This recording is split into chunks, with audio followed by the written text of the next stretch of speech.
Wait, there's more, guys. Siyempre, kung may message, siyempre, ang best friend mo talaga sa loob ng bahay ni Kuya. Ito na yan! First time on Overtime. Ilod na yan! Malangkat po kasi wala na po si Alex. Pero masaya rin po ako kasi alam ko po, namimiss niya na po talaga yung mga trabaho niya doon, yung family niya po. Mamimiss ko po yung kakulitan niya po, yung kabaliwan niya po, kaingayan niya po.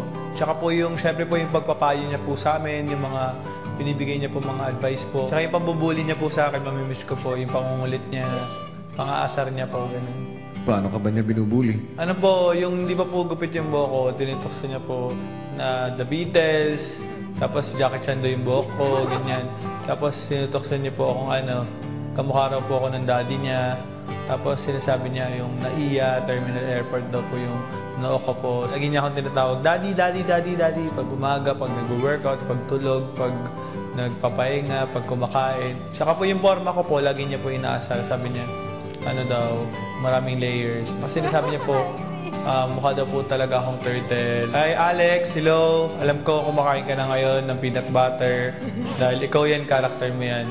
So, mamimiss kami namin dito sa bahay, mamimiss namin yung kabaliwan mo, yung pang-aasar mo, yung mga payo mo, yung pagtatalak mo, tsaka yung paglinis mo ng CR, mamimiss namin yan. Ingat ka dyan sa labas, pag nag-tweet ako sa'yo, mag-reply ka. Sana magkaibigan pa rin tayo paglabas. Yun. Start pa lang to, sa labas mas lalalim pa ang ating pagkakaibigan. So, yun. See you soon, Alex! At saka talaga in-stop dun sa may dimple niya.